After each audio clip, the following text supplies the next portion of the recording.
हड़प्पा और सिंधु घाटी की सभ्यता के बारे में पढ़ेंगे।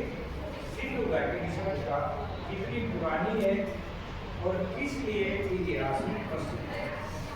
विश्व के अंदर ये एक प्रसिद्ध सभ्यता है सिंधु घाटी की। इसके साथ साथ मेसोपोटामिया की सभ्यता, मिस्र की सभ्यताएं फली फूली थी, लेकिन हमारे सिलेबस में सिंधु घाटी की सभ्यता। तो सिंधु घाटी की सभ्यता क्यों कहा गया है? क्योंकि इसका ज्यादातर जो एरिया है ये सिंधु नदी के आसपास ही है। सिंधु नदी ये एरिया ज्यादातर है सिंधु नदी के आसपास, इसलिए इसको सिंधु घाटी की सभ्यता। सबसे पहले यहाँ पर दो शहरों की खोज हुई, जिसमें था एक था हड़प्पा।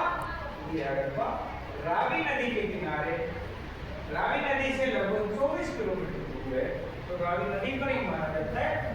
तो इस हड़प्पा की खोज ये शहर है सूर विरोधी शहर बसा, जिसके अंदर पक्के मकान थे, नालियां थी, सड़कें थी, सारी बातें। उसके बाद दूसरे शहर की खोज हुई 1922 में रामदास बनर्जी के द्वारा। आरडी बनर्जी 1922 में, ये था मोहनजोदड़ो। ये सिंधु नदी के किनारे बसा हुआ है।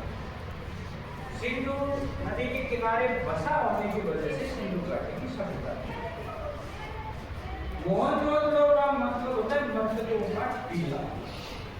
यहाँ पर ये सभ्यता नष्ट हो गई थी कुछ वर्षों के बाद, कई वर्षों में फली हुई थी, लेकिन कुछ परिस्थितियों बस ये नष्ट हो गई थी, इसलिए इसको मोहनजोदड़ो कहा गया, मस्तकों का टीला। जब बहुत से लोग मर गए होंगे तो उनके टीले के हिसाब से इसकी खोज की गई। सिंधु घाटी की सभ्यता 2600 से 1900 ईस्वी पूर्व की मानी जाती है। ईस्वी पूर्व का मतलब ईसा मसीह से 2600 1900 ईस्वी पूर्व मानी जाती है। ये कहाँ पर स्थित है? सिंधु नदी के किनारे।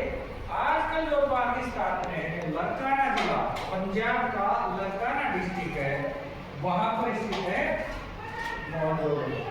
कहाँ पर स्थित है? पाकिस्तान के पंजाब में लड़काना। ये भी पाकिस्तान के पंजाब में, उत्तरी पंजाब, उत्तरी पाकिस्तान के क्षेत्र में स्थित है हड़प्पा। तो दोनों चीजें समझ में आ गई। यही है सिंधु घाटी की सभ्यता। इधर ये फैली हुई है हरियाणा, राजस्थान, हरियाणा, भारत के अंदर गुजरात, इस तरह सभी क्षेत्रों में फैली हुई, मध्य भारत तक फैली हुई इसके क्षेत्र है। हर जगह अवशेष मिले हैं मध्य भारत। तो इसके बारे में आगे ज्यादा पढ़ेंगे विस्तार से। आज का प्रश्न ये है, सिंधु घाटी की सभ्यता को सिंधु घाटी की सभ्यता क्यों कहा जाता है, इसे लिख के लाना चाहिए। समझ गए?